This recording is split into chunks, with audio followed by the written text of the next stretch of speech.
and he's going to score Bristol's third try. What a But try. what great That was play by fantastic. Augustine Pichot. And Bristol have made a bit of history, winning the European Challenge Cup for the first time ever. And Bristol have won. They won the local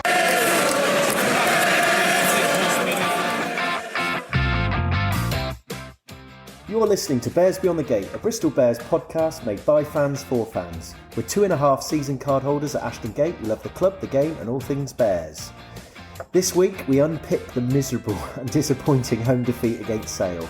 Yet again we huff and puff but get 0 points.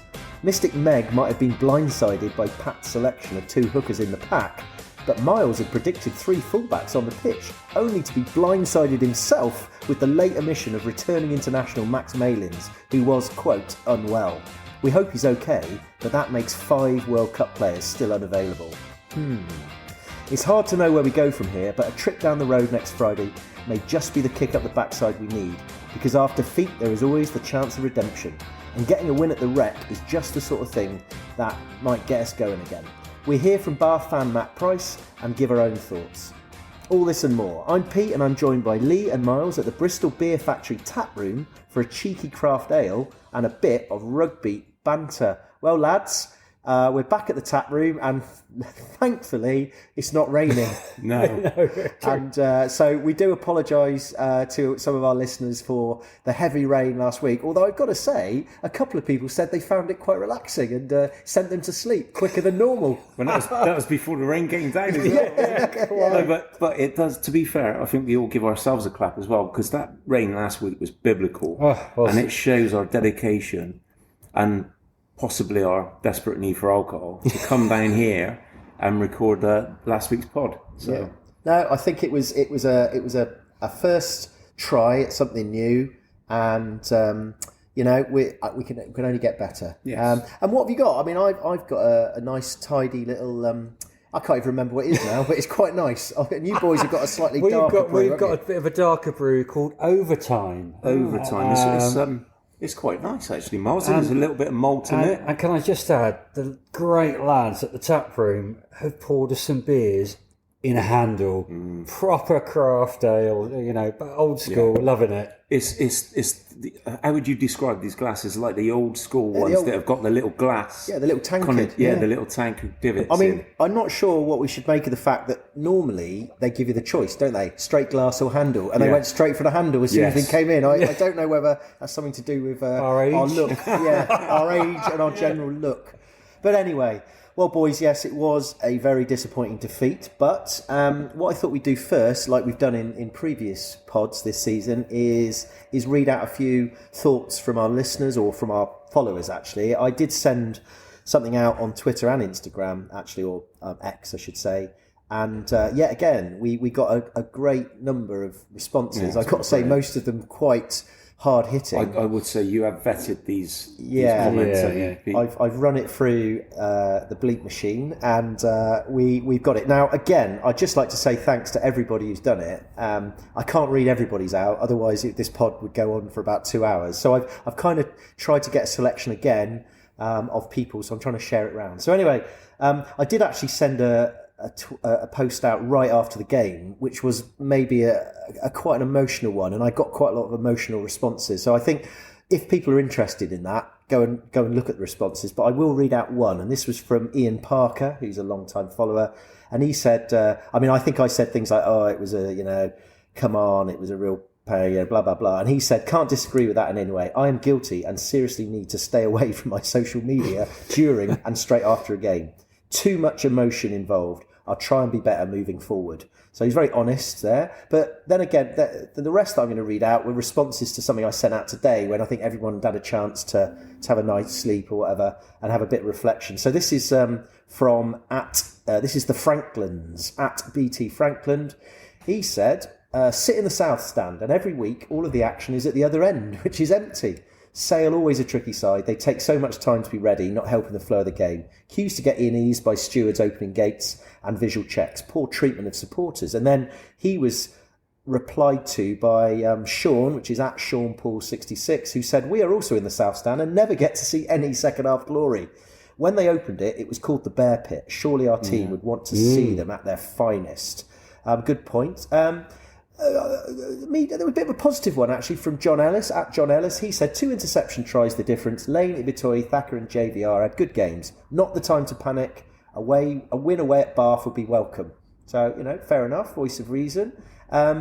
We've got another one from Kevin James Riley at Kevin James Riley. Actually, somebody I do know quite well. And I know he's a follower of what we do. And I actually saw him. He was sitting right in front of us. So, Kevin, I'm sorry I didn't come and say hello. But I did see you today. But he said, I'm afraid it's recruitment, selection and coaching. Once you go full Eddie, you're in trouble. Thacker is not a back row and it showed. And we all know we need more grunt. Players are committed, but the game plan was hopeless. Sale smashed us in the close contact. So pretty direct from Kevin there. And then we've got... Route one. Route one. I mean, that was a spiral bomb from Kevin there, wasn't it? And then we've got Tom Partridge...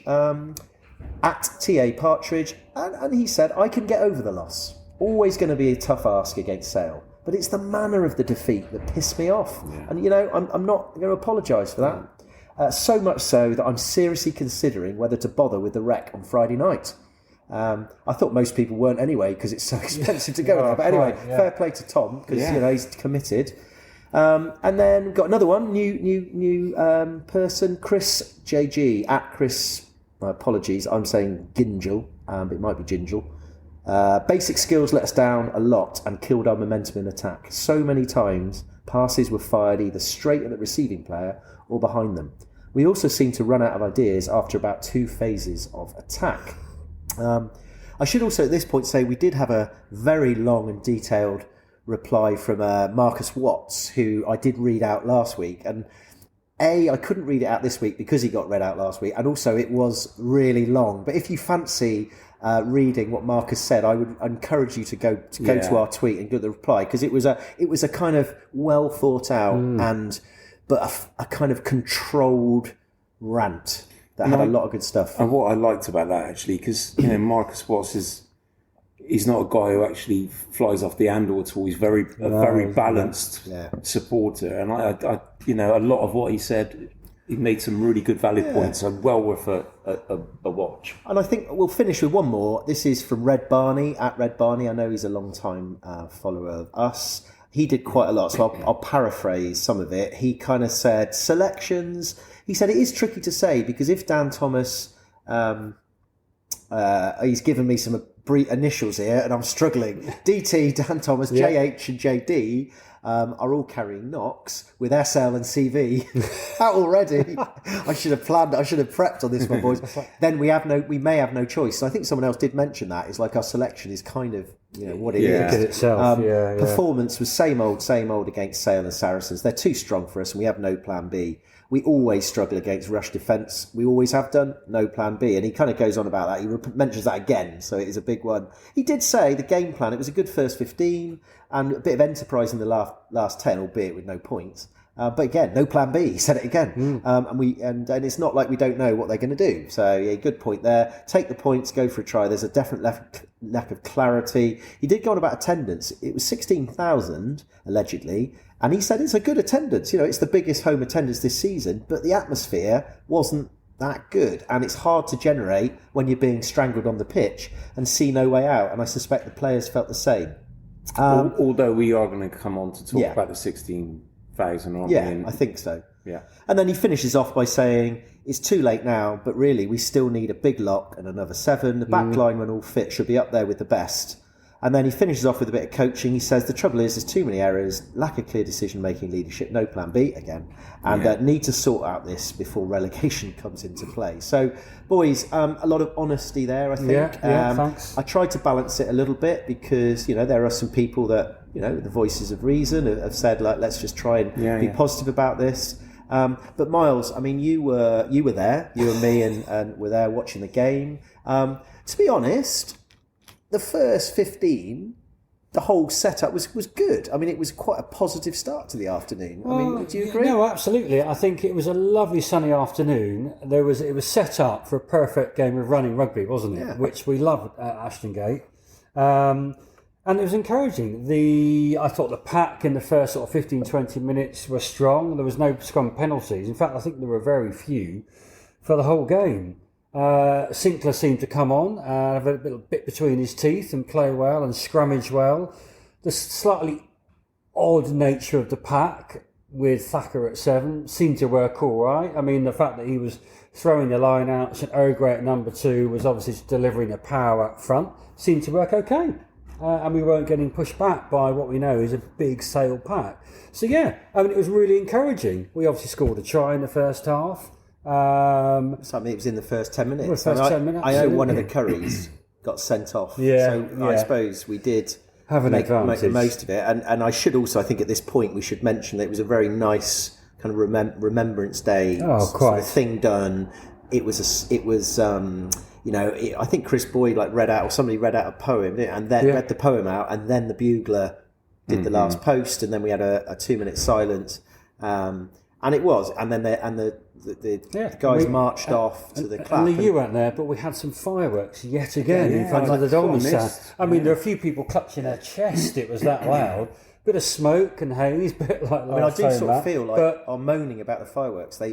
The fair play to the club, but they've overcompensated. And I can't really say that they're. Am I allowed to say they're a little bit too loud? Right. A bit too much. Players were coming out the tunnel to almost like a dragon's breath of steam coming out the tunnel. It was a lovely afternoon for the sort of families down there. It was great. The only thing about that is it's just a shame the game doesn't last for 15 minutes, isn't it? Well, yes. And this is the problem. It was, and this is why I think people felt so disappointed after the match, because everything was in place. We were, we thought, we know exactly what Sale are going to do. Yes, yeah. We've got initially we got Max Malin's back, we got Sinclair back. We were okay. We did pretty well at Exeter. We were a bit unlucky not to get a point. We should have beaten Harlequins. We played really well against Leicester in the first half. No mistakes. If we do the basics well, and run them around a bit, maybe having Thax on to run them around, maybe it's going to be positive. And it was just the problem was that from about 15 minutes on, and it was just little things like we could have gone into half time ahead, but we again decided to go for the corner rather than take an easy 3, and it went wrong, and so on. I think that's the thing. I mean, I watched it on the TV, and for me, it was again, I said frustrating last week, and that's the only way I can describe this week, is the main thing was, I did think Pat had bumped his head or something as well when the team selection came out and saw Thacker at 7. I had to do a triple take to make sure that was correct. You got a blower to Borthwick, didn't you? You haven't seen that. Hadn't been chatting. And it was, I mean, that completely blew me away. And then obviously losing Max Malins as well before kick-off was, regrettable, but then Rich Lane has been playing fullback all season, so no issues with that. But it was the frustration of we've known the way Sale play. They've not changed the way they've played for God knows how many years, and it was the frustration of we don't seem to have worked out a way to play against them. You nearly said learned, didn't you? Yeah, desperately trying to avoid that phrase, but I mean, it's just, you say move them around a bit, and it's like a little kick over the top, and just get them. They're big, they're physical guys. Get them turning back the way towards their own try line, the way they don't want to play, and we didn't do enough of that. I've got to say that it's just reminded me that, again, I think everything that was good about the game was the first 10 minutes. Because also, do you remember, Miles, Gabsy Batoy did an unbelievable 50-22. And when that went in, I was thinking, I think we're going to do this. I'm really positive. It really did. And unfortunately, we never... But that's the sort of thing we needed to do. Put them back on their heels, get them pushed back and dominate, win the territorial game. And, there was a lot of kick tennis in the first half. And I'm not saying that's a bad thing, but we didn't win it. I mean, it got to a point when it got a bit, everyone was like, woo, hey, woo, hey. And I mean, when it was like it was like an oral Mexican wave in the first half. And I'm not sure that that's the sort of thing people go to see too much of. Well, we've been talking about bums on seats. I know across the board attendances are way down, aren't they, this season? And I know we probably come back, and World Cup players now coming back, big time players. Attendances may rise slightly, but I think we've got to take into consideration that's not the type of rugby that fans will go. That will not bring bums to seats, just at Ashton Gate or anywhere across the board.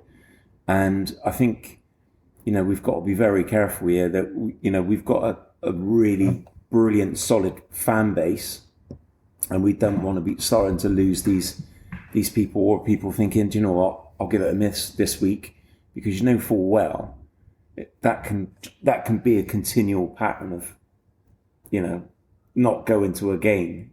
And we need to not only to get our tactics back into shape again, but we need to start playing some of that, at least mixing it up a little bit. Yeah.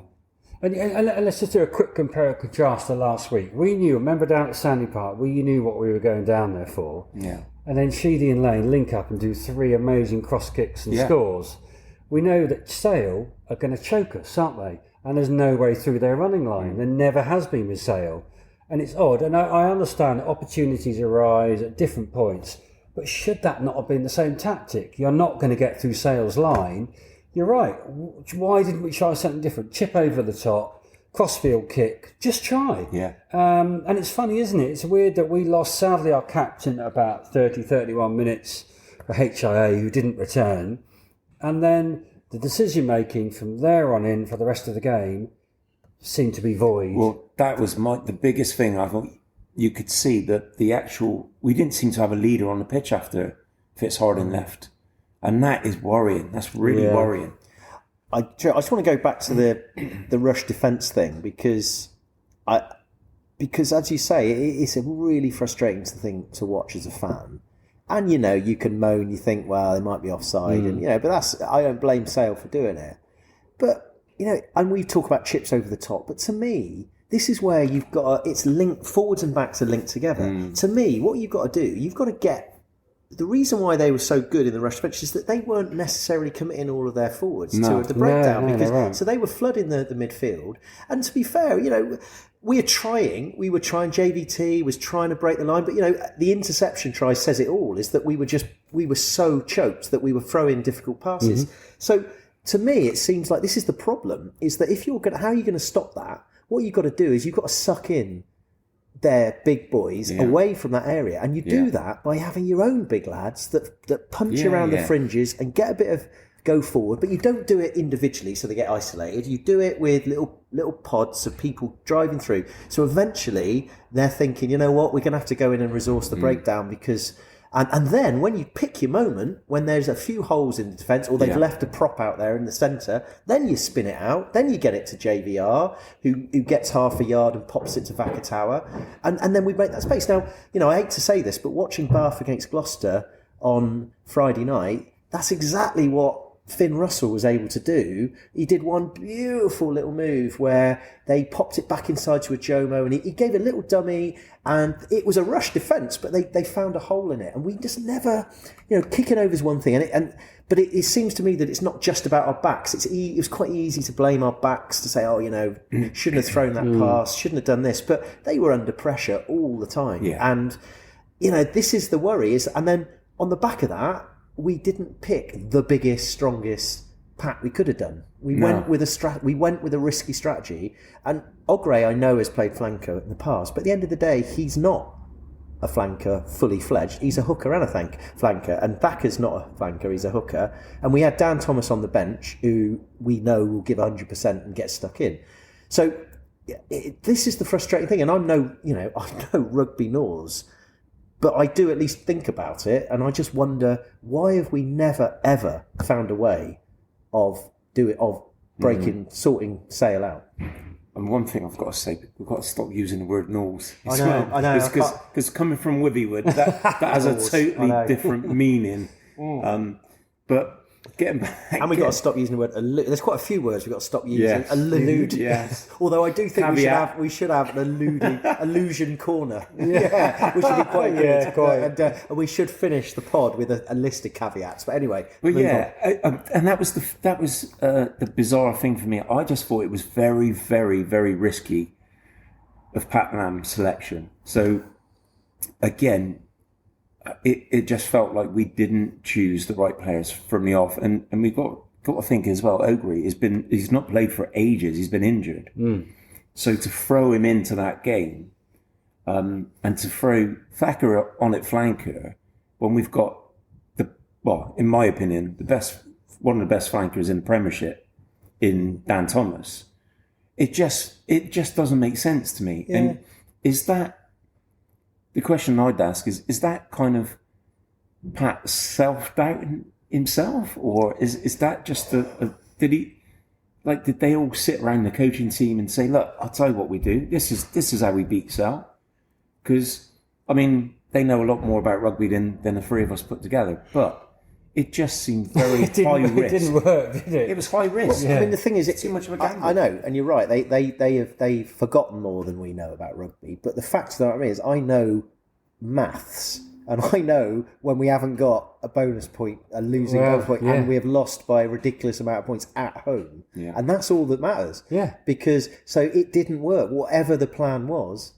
Whatever the game plan was, it didn't work. And it didn't work at Exeter, and it didn't work against Harlequins because we should have won that game as well. And of course, this is why we do this podcast, because we respond to what we see and as paying customers and what we feel, and we kind of try and come up with a few solutions.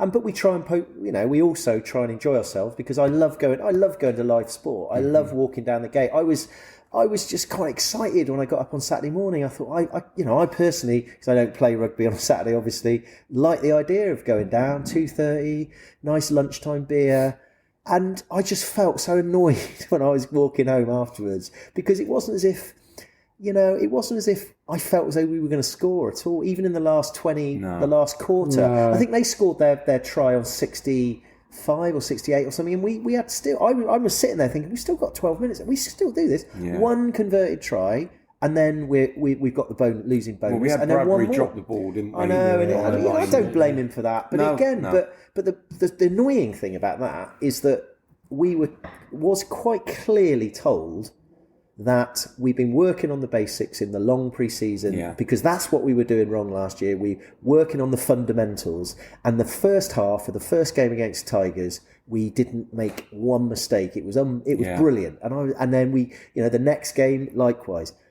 But again, this on Saturday, some of the fundamentals, as someone pointed out, not passing it into a player's hands, passing it too low, passing it too high. There was a couple of moments where. There was one in the first half where one of our wingers made half a break, but he clearly was going to get smashed up, and he went for a ridiculous no look offload off the ground, where a little grubber, just 2 yards into their dead ball area. The best the best they could have expected would have been a goal line dropout, but we then lost the one. They went all the way up the other end. But we think we only conceded 8 penalties, right? But it almost feels to me like we concentrate on one thing too much, and then we cock up somewhere else. Because the set piece was the scrum was good. The line out was pretty good. It wasn't great. It wasn't perfect, but it was pretty good. Yeah. It was the breakdown. It was the kind of go forward this week. And I think we fronted up against Sale. I mean, Exeter last week pretty well. And I mean, although we were disappointed about not getting a losing bonus point, I think we all felt it was a pretty. That's a good warm up to Sale. That's a good, and we're coming home. Yeah. You know what worries me is I don't think that Ashton Gate is a fortress. No. And I don't know whether it's ever going to be a fortress, because it's a great place, it's a great stadium for sport, but it is a football stadium, isn't it? And I always felt guilty, because in the second half I thought, if this was like Bristol City or something, there'll be boys in the corner in that safe seat who will be chanting, will be getting the team going. And I know that the team have said because Pat said, we talked about how the players can get the fans going, and it is difficult, and if they're under, but we also do have a role. But I just thought, I can't do it. I bristoled a few times, and it just seemed a bit, it was difficult. It's got to be a two-sided situation. I mean, the players have got to produce on the pitch to get the fans up, and vice versa. I mean, at the beginning of a game, the fans are always, we've always got that optimism, haven't we? And, but that could be diffused quite easily with, the player on the pitch. And let's be fair, the South Stand is where you get the biggest concentration of fans, And when we don't have any, like when they point out, like there's no possession in front of the South Stand, it's all in the Attio. Yeah. It is quite difficult for the rest of the crowd to get, because you're not getting a kind of a steer from, and and it's almost like we should plan our game plan so that we're playing in all the time. We should be, when we are playing towards the South Stand, we should be always. That is like when we have to be in their half all the time just to get the crowd going. Anyway, maybe that's a bit ridiculous, but why not? It's something. Boys, there's a couple of other things. We will finish with a couple of positives. We've mentioned a couple, but I think I just wanted to say one thing at the end. But a couple of other things. I don't know whether we want to. Oh, okay. Without naming names, do we feel we've rushed some players back too quickly when we could have built with? We had kind of ready-made person who's now been on the bench the last few. I mean, what I'm saying is, I saw Vakatawa after the game, actually, and I said, all right, man, unlucky, blah, blah, blah, and I didn't know what he'd really understand what I was talking about. And I had a picture taken with him, but I should have been honest and said, mate, that was a bit... But there was one moment in the second half where he was right out on the wing, just on his own, like in front of us in the dolman. He was just on this halfway line. There was some sort of slow ruck happening, that we weren't getting any quick ball. We were kind of going backwards. And I was thinking, what's he doing here? Yeah. And that is clearly either he didn't know what he was doing, or it was a kind of told one of these process there. things where he's told to be there. Yeah. But I was thinking, I don't see what purpose he's doing out here, because he's not the quickest. He's not necessarily... Are they going to do a crossfield kick to him? And I saw him, I was watching him, and as it kind of all slowed down, I just saw him sort of trudge slowly back to the centre. But you're not maximising his attributes, are you? No. It's just absolutely pointless to have a player of that quality in that position at that moment in time.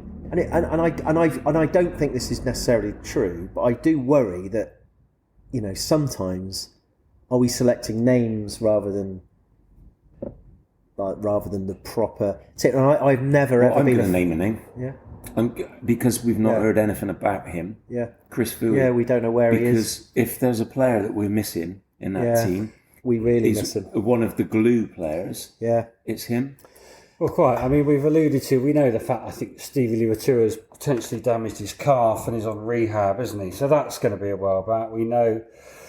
we met AJ McGinty, didn't we? Know that he's had surgery, and that's 4+ months back, isn't it? And that is unlucky. And that's very unlucky. That's no one's fault. And we're stuck where we are with Callum. We did say, the great game last week down at Chiefs, but this week, we don't want to criticise too many players, but it was a little bit uninventive, but maybe we couldn't have been against the type of play that Sale were there. It was difficult for it. George Ford was able to show all his skills because absolutely. he had a pack in front of him that created the time and space for him. And I think Callum struggled because he didn't have any time on the ball, to be fair to him, and he wasn't able, for whatever reason, to kind of change the narrative of the game. But I don't think it was all down to him to do that. It had to be a collective effort. That's a fair comment. But I do also feel that your fly half controls the game. Yeah, and I don't feel that in moments like that, Callum doesn't. For me, he doesn't control the game enough, and he doesn't do it consistently enough. And I think that's when we issue. When we need a plan B. There isn't one with Callum, is there? I mean, disappointingly, because we love him a lot, and he's a fantastic guy. That was it. We had no plan B yesterday, and you got a lead from the number 10. And George Ford did that brilliantly. He missed a few kicks ultimately, but there was no real difference in tactics and when we needed it. I do feel that you have to say, well, is that Callum per se, or is that the coach in the system? Yeah, we can only really speculate, and we just want, what we want is for all the positives, as you said. We want the strengths of our undoubtedly very good players we have across the squad, but we want their strengths to be accentuated so that we don't. Let's be honest, boys. We don't expect to win every game. We're not going to win every game. And I think one of the problems we've all got, as all of us here, is we overachieved early doors in the Bears project. We did, yeah. And it's going to take time, and we are kind of. I think we did regress back to a kind of realistic mean, but we would expect to see. And this is what worries me more than anything, is that I don't see any progression now. We've given 2 seasons, we've kind of accepted it, and we were hoping to see a bit of progression this season. It feels like we went up, and then and Pat has always said there's no such thing as a kind of straight line to the top. It does go up and down. But it feels like we had a bit of a small up, and then we've now got on a fight. I mean, it looks a bit like, I don't know what it looks like. So, well, I do, because a few fans haven't held back this weekend, have they? Really, just saying and we don't know. We were discussing, we don't know where we are. We're not quite sure where we are if it's relegation this season. Yeah. If this is the first year where last place plays top place of the playoffs, because obviously they've lost Jersey.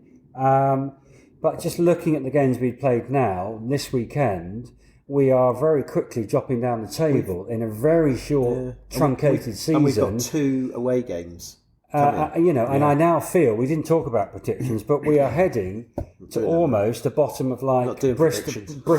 Bristol and Newcastle, propping up the table with the way we are playing. Facts, isn't it? We'll come on to it, but Bath away, top of the table. Saracens away, probably be top of the table at the end of the season. And then we got Gloucester at home. And of course, the trouble is, we'd like to think we're going to beat Gloucester at home, but if we lose, it's not a given, though. It's not a given. And if our momentum, and as people say, it's all about momentum. If our momentum continues in the wrong direction, it's going to be a big ask. And it is another Saturday afternoon game, and I worry about whether we really get the atmosphere going on a Saturday afternoon. And the thing is, it's like, we're talking like Bath away, and you think that if there's any game these boys are going to be up for, it's going to be the game at the Rec, right? We all know that. I don't want to sound as a defeatist, but I'm almost given up on the Sarries game away, because I just think it's going to be an impossible task against their top team. But I just don't. I still can't feel confident enough that we're going to go to the Rec and perform, and that's what worries me. And Bath are having a brilliant season, and we knew they would, because the signings they've made some fantastic signings, haven't they? And our mate Tom Dabinet must be. Dabs must be, over the moon at the moment. But, I'm worried about going there. And I do feel that on the whole, I think most Bristol supporters are realistic.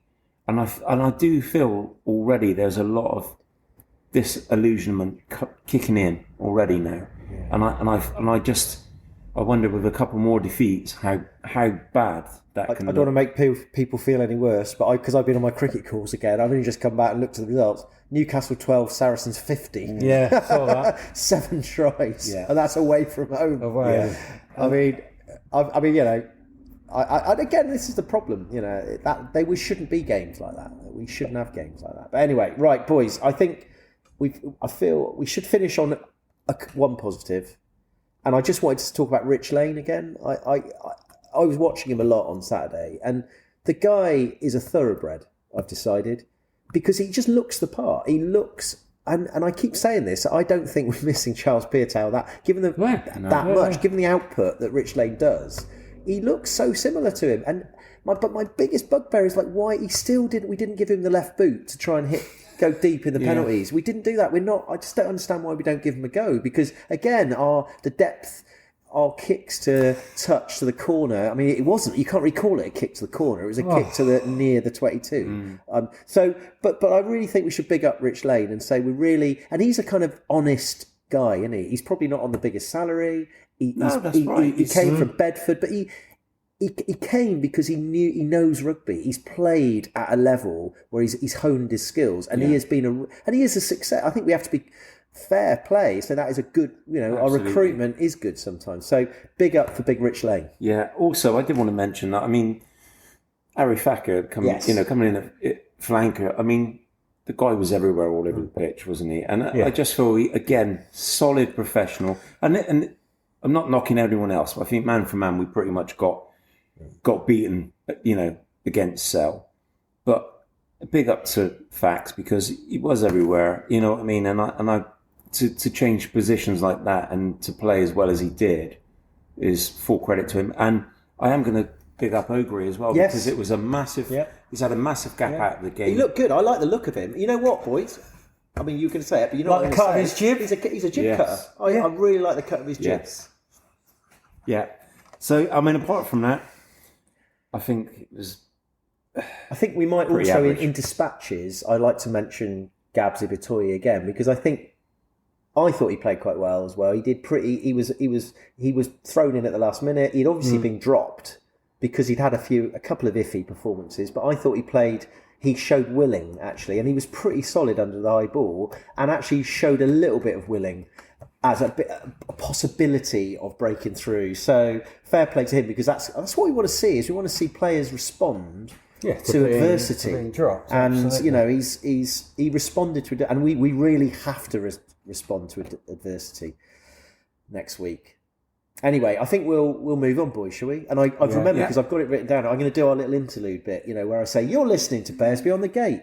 If you like what you hear, please follow us on our social media accounts, which is X, which is Bears Beyond Gate. We've also got Facebook, Bears Beyond the Gate. We've also got a burgeoning Instagram account that is slowly gathering followers, and that is Bears Beyond the Gate as well. Yeah. And of course, you can always email us as well, which is bearsbeyondthegate@gmail.com. But I always have to put this, wait for it, boys, caveat in, is that we are workers and we don't always get time to look at it, but we try our best. And if you do like what you hear, then please give us a rating and maybe a review. And apparently, if you do it on Apple, it's even better. So that would be cool. We're not sure why, but No, but I think because most of the people that listen to us actually do it. Absolutely. It's the biggest podcast platform. It's the biggest. And Apple reviews and stuff just do get other people looking at it. So, okay, right, boys, we're going to move on, because obviously we do have a game coming on Friday. We have talked about it already, that it's Bath away. So before we have a quick chat about how we think we're going to face up to it on Friday, I did manage to get back on the old PPP horse and got in touch with a good friend of ours from the pod, a guy called Matt Price. He's a very long-term fan at Bath, and he tweets at Bath Bites, or posts at Bath Bites, and he has a lot of followers. So he's a good bloke to have on. Yeah. And I had a quick chat with him, and this is what he said. My first question to you, Matt, is: can you see of any way that you're going to lose next Friday night? There's always a possibility. We could have beaten Leicester. We lost. In the last minute, one penalty, won it. Against Saints, we butchered 6 opportunities. So even though we're a dominant team in both games, we still managed to lose both of them. So there's always a possibility that we can lose a game. We don't quite know what the weather's going to be like next Friday, and I'm not sure how your pitch is holding up at the moment, given the amount of rainfall in the last few days. I mean, what do you think is the big difference this season? Obviously, you're pretty much top of the table. You're playing good rugby despite those little blips that you've mentioned. I mean, what's the real difference this year for you? It's because obviously we've not had many internationals go off to the World Cup. We had a couple, but not that many. So they've been together training for however long, the pre-season. Then obviously started off. Then Finn Russell got a nice little early leave from the World Cup. He literally came straight in, joined straight in, and fitted in. And they've just been training together as one unit, really, which is very useful. And we've had the other couple come back, which Underhill's been with the squad for a long time, so he easily slips back in. Will Stewart's come back in. Ollie Lawrence just carried on his form from last season, even though he didn't really get a fair enough crack in the World Cup. But he's just, he made a world of difference last night as well. To me, it looked like you've got a much more balanced side than you've had, and obviously you've identified some serious artillery that you've brought in. But I mean, what influences has Van Graham had on this? I mean, he strikes me as a pretty cool, calm, and collective operator. But do you think he's made a real difference? He has. He's gathered the coaching squad that he wants. He's brought in Lee Blackett and a few others, sort of, and he's built his coaching squad how he wants it. Even Andy Robinson, which was quite a bizarre one, but he's very much to do with the youth side of things. He's kind of set out what he wants, and he's had phases that he wanted to do. So he wanted to build defence before we started going for the attacking process. So like last season, our defence, okay, we were still losing games, but you could see a vast improvement. And he just basically gone stage by stage and just seems to think, built a bit of a squad, and much, as you say, much more balanced squad as well. Instead of being, have God knows how many number 8s and, hardly any other players. There are still a few positions we are a bit light in, but he's got a very solid squad, and now it seems more his squad than picking up the scraps of Stuart Hooper's squad. Is there any glimmers of hope for us? We do, on the odd occasion, open up a space in the centre of the pitch. Happened a couple of times last night against Gloucester. Suddenly there was a big gap. Luckily, he manages to get across most of the time. Second row is it's the only place I think that we're showing weakness within the squad at the moment, because Fergus Lee Warner's going back to Australia. So that's another position.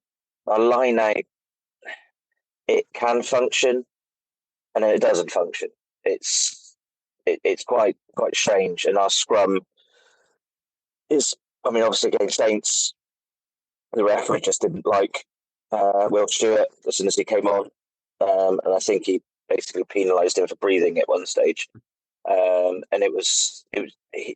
So if our scrum's not operating, then like Saints did, they picked up lots of penalties off of our scrum. But if it is solid and functioning, then it can be actually quite a good weapon. So it's very much on the day sometimes. And I guess there's always the issue of the kind of Derby Day type thing that can influence what's going on.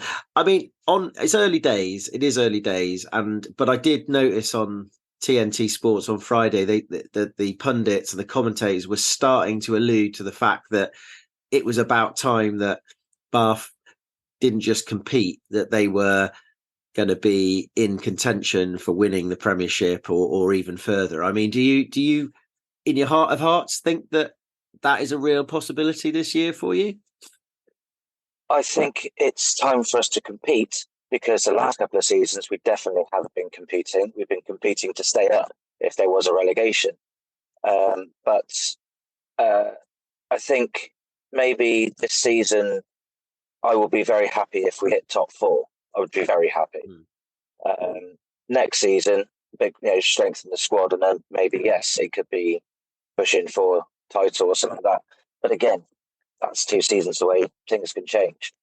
But you could, there's vast improvements this season, and especially how Bath are playing, getting the ball out wide, which has not really been one of our things. It's just normally been forwards trucking it through the middle.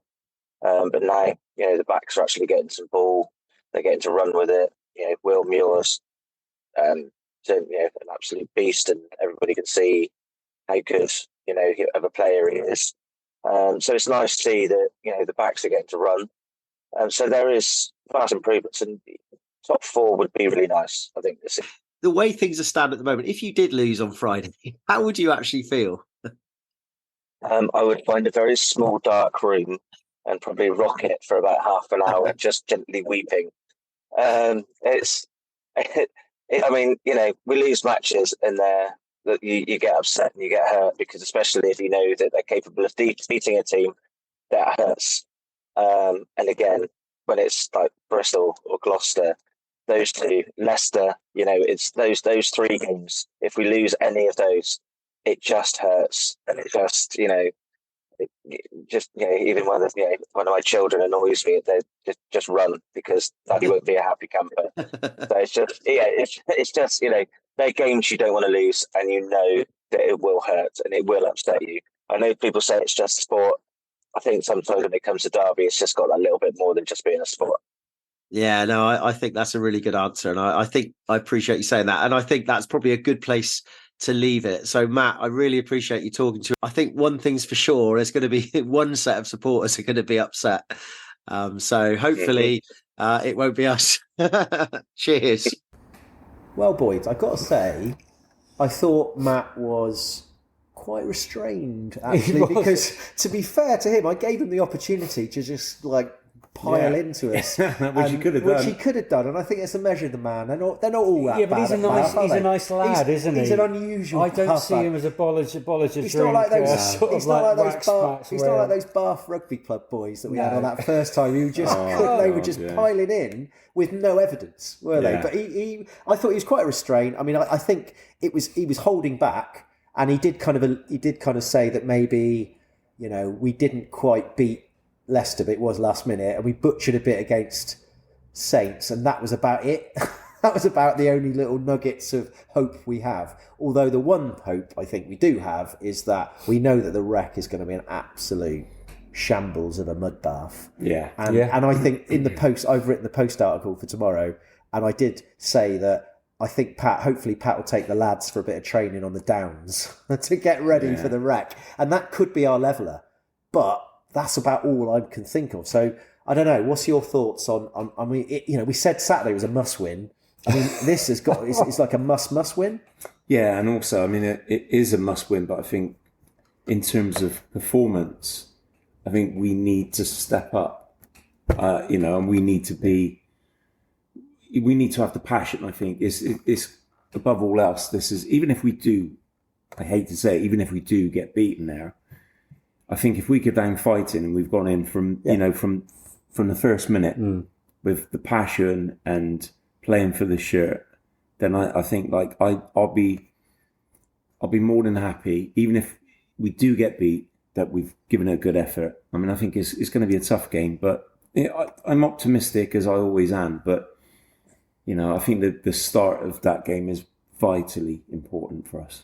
Yeah, I mean, it's not like me to be negative, is it? But as I was saying to the Duchess this afternoon, I'm really worried about going to the Wreck next Friday night. But you're right, that pitch is awful.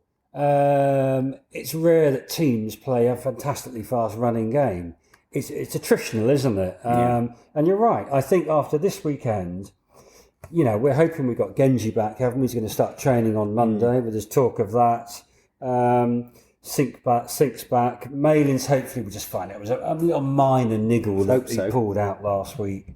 But you're right. I think if we go to the Wreck, a passionate team, absolute drive, and then I think a lot of Bristol fans have paid a lot of money to go to the Wreck next Friday night. Yeah. The least we would expect is to come back having played a decent game and tried our best. You're right. I'm under no illusion that it's going to be flipping tough now, beating Bath.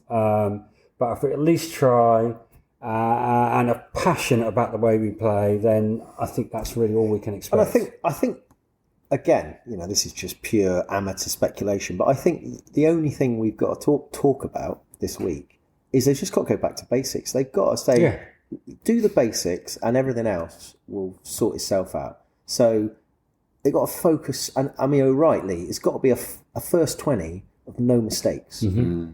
No mistakes. We've got to just do proper rugby things, resource the ruck, pass the ball just in front of somebody, make the right decision. Don't go for a wild offload when it's not on. Take the 3 points if they're on offer. If it's on offer. Quieten the crowd down. Because Bath fans, they're going to be absolutely cock-a-hoop. They've got Finn Russell.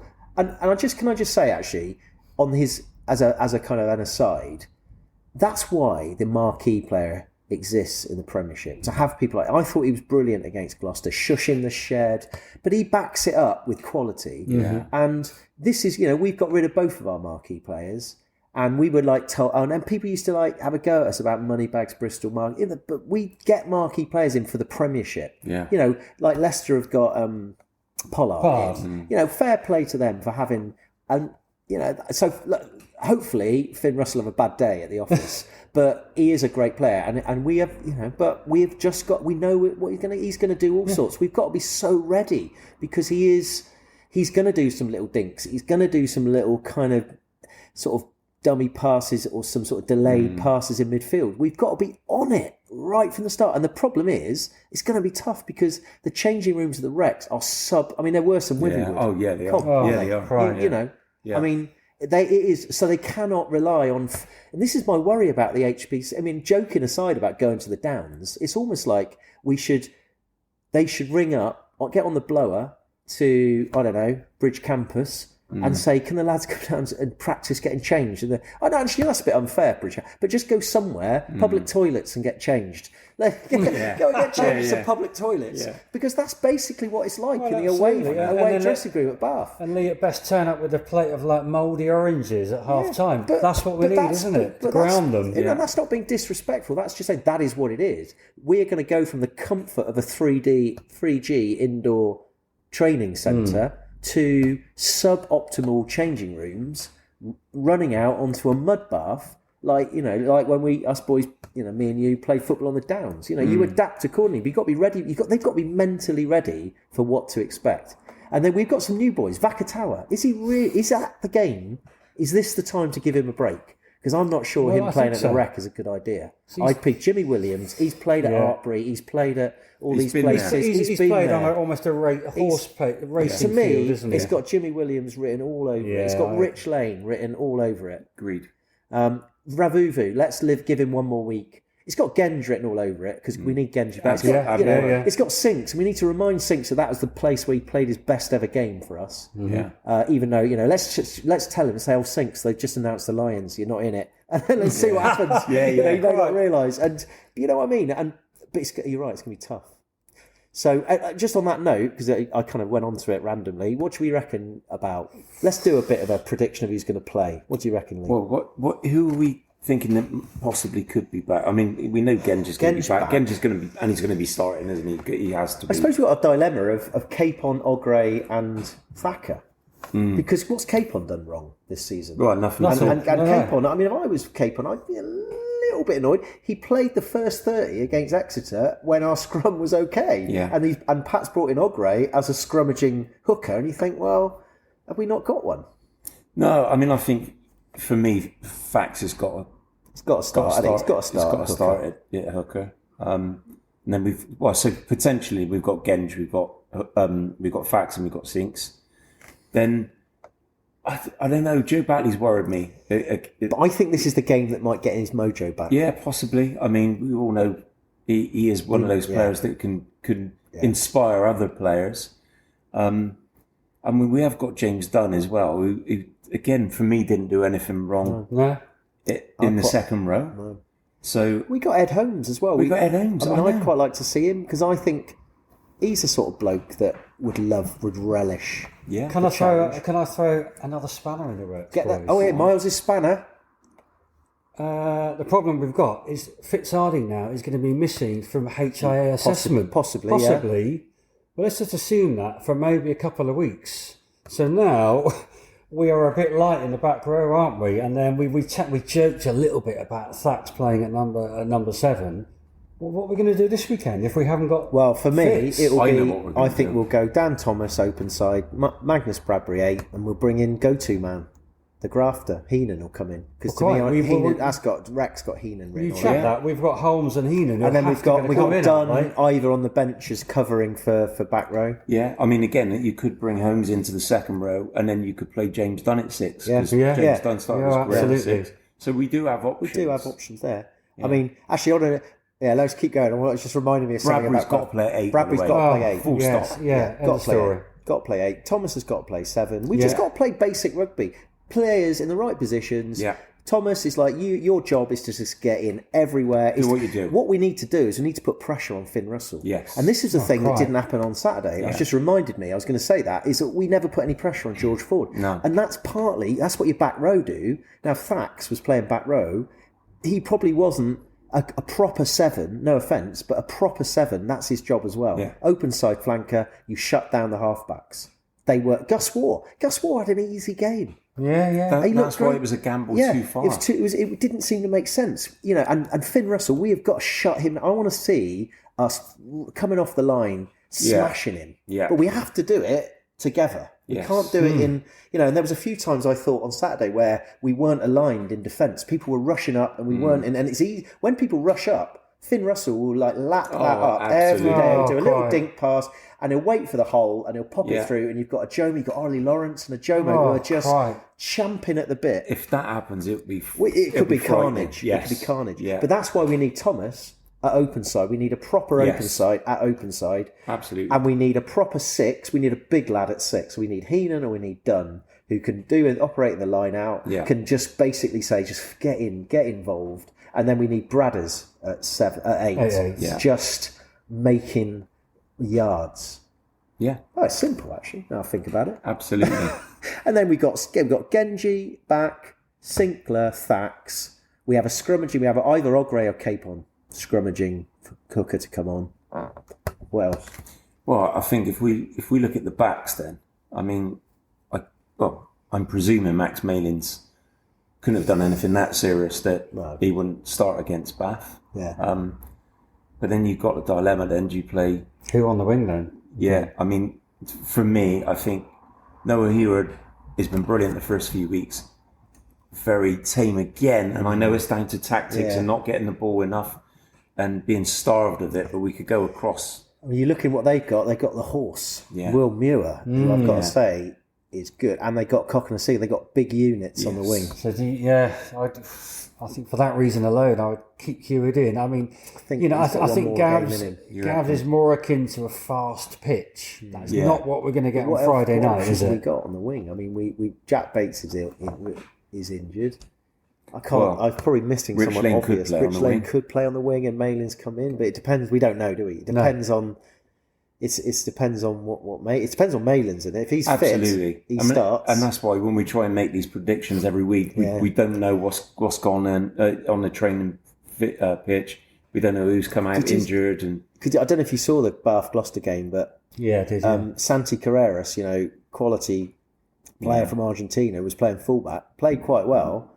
Took loads of great tackles, but then when Will Muir scored his try, he just sat him down big time, and he's someone we got to watch out for. Yeah. So anyway, what about halfbacks? I think Pat will play. I think he'll play Sheedy and Randall. But there is an argument for the team to keep it tight and is to start with, Marmie and Williams. It's an out there sort of combo. Well, if Pat likes to, gamble like he did on Saturday, then Marmie's not a gamble, is he? Marmie's not a gamble. No. And Williams is not a gamble at 10. No. He's played there in that sort of pitch. And also that's I mean, I was just gonna say, is that type of pitch that he's got a long old boot on him, and you can get us right down into the corners. Yeah. So I mean, it's not a massive pitch, is it? No. You're right. Get down into those greasy corners. Well, you've got to be careful for those ones that go dead because they've got about 2 yards at the back of a dead ball area. There at all, is there? But, I mean, I don't think Park I don't think it will happen, but it's possible.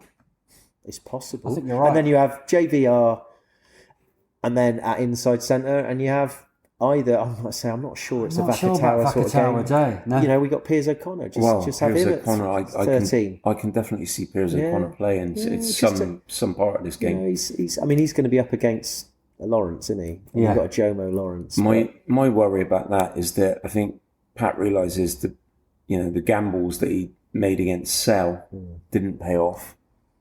But you know what gamblers are like? They always have another one. Well, it's I'll just put it on and I'll be fine. I think if it goes wrong again, and it goes wrong against that particular opposition, and I think the knives are going to come out, and I just don't know if he'll risk it. Right. Well, look, lads, I think as we always say, it'd be interesting to see what happens when the team does come out. I'll try and send out an amusing Instagram story, as is my way. So I think that's it for that. I don't know. Is there anything else anybody wants to mention? There's no women's game this week. No, there is. No, there's a women's game on Saturday. Next Saturday. At the Next gate. Saturday. Yeah, first so the day after. First game of the league. No, but I think we should mention it because it's 12:30 kickoff. It's been moved because they've done a big deal with TNT, which I think is brilliant. Yes. Because I'm still like I still can't get over how good that England against New Zealand game was the other week. And of course, we're going to have our internationals back: Sarah Byrne, Lark Davis, Holly Aitchison. Big trip back from New Zealand. And you know what, boys? Potentially, yeah. I'm going to go 12:30 next Saturday. Good. I'm going to take the girls. It's. I think they've just opened the Dolman. I think it's just the Dolman that's open, and I think we need to. I've got a real interest in that, and I think we'll talk about it next week. Yes. And I think we'll see and report back on what it's like. Because if the men go down the tubes, we need a backup. We might be doing a podcast next week all about the women. We need a plan B, and our podcast plan B is Bears Women Beyond the Gate, coming soon. Anyway, lads, I think on that positive and cheery note, I think we'll finish it there. Do you want to finish us off, Lee? Do you want to do the final flourish? Because you're always the one that reminds me what to say. What do we say to people? We would say thank you for listening to Bears Beyond the Gate, and stay safe, and come on, Bears.